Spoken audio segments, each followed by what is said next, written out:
हमारे बुजुर्ग कह गए हैं कि समय का चक्का जब घूमता है तो राजा को रंक और रंक को राजा बना देता है। लेकिन 21 साल के राहुल को इस बात से कोई फर्क नहीं पड़ता था।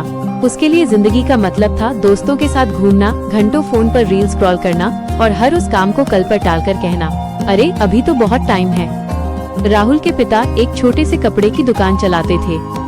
उनकी आंखों में एक ही सपना था, राहुल का एक अच्छा भविष्य।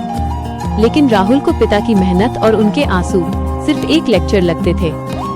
जब भी पिता उसे समय की कीमत समझाते, राहुल उन्हें पुराने ख्यालात का कहकर चुप करा देता और कहता, राहुल बेटा, थोड़ा पढ़ाई पर ध्यान दो या दुकान पर बैठो, मेरा शरीर अब साथ नहीं देता। पर राहुल उनकी बात अनसुनी करके अपने कमरे का दरवाजा बंद कर लेता। दिन, हफ्ते और साल बीतते गए। राहुल के साथ के लड़के जो कभी पढ़ाई करते थे, आज कोई मैनेजर बन गया था तो कोई अपना बिजनेस खड़ा कर चुका था। लेकिन राहुल, वो आज भी उसी जगह बैठकर दोस्तों के साथ कल से कुछ बड़ा करेंगे की बातें कर रहा था। पर समय किसी के लिए नहीं रुकता।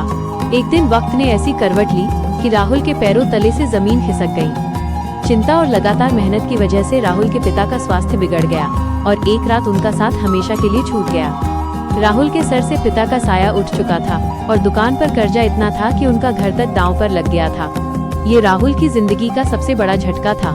जब दुकान बंद होने की नौबत आई और घर में खाने के लाले पड़ गए, तब राहुल उन दोस्तों के पास गया जिनके लिए उसने अपना हर दिन बर्बाद किया था।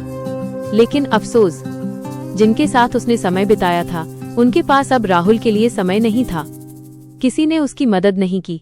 उस रात जब राहुल ने अपने पिता की पुरानी डायरी खोली तो उसमें लिखी एक एक बात ने उसके दिल को छलनी कर दिया।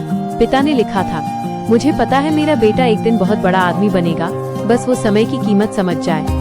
राहुल बुरा नहीं है, बस भटक गया है। मुझे विश्वास है वो एक दिन अपनी जिम्मेदारी समझेगा।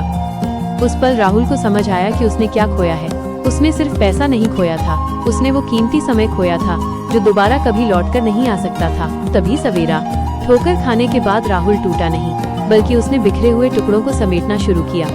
अगली ही सुबह से राहुल बदल चुका था। जो लड़का दोपहर के 12 बजे उठता था, अब वो सुबह 5 बजे उठकर काम में लग जाता।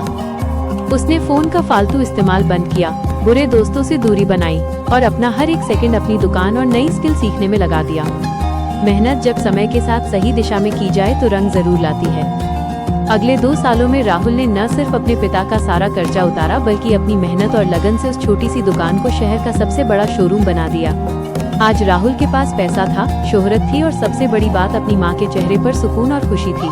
राहुल की कामयाबी को देखते हैं तो राहुल सिर्फ एक ही बात कहता है, कामयाबी मेरी नहीं, उस समय की है जिसे मैंने सही तरीके से इस्तेमाल करना सीख लिया। दोस्तों, पैसा खोकर कमाया जा सकता है, खोया हुआ स्वास्थ्य शायद वापस मिल जाए, लेकिन जो समय एक बार चला गया उसे दुनिया की कोई भी दौलत वापस नहीं ला सकती। इसलिए आज ही जागिए, रील स्क्रॉल करना और समय बर्बाद करना बंद कीजिए और अपने सपनों के लिए मेहनत शुरू कीजिए। क्योंकि समय के पास इतना समय नहीं है कि वह आपको दोबारा समय दे सके। अगर ये कहानी आपके दिल को छुई हो तो वीडियो को लाइक करें और अपने दोस्तों के साथ जरूर शेयर करें। हमारे चैनल को सब्सक्राइब करना न भूलें। मिलते हैं अगली वीडियो में, तब तक के लिए अपने समय की कद्र कीजिए।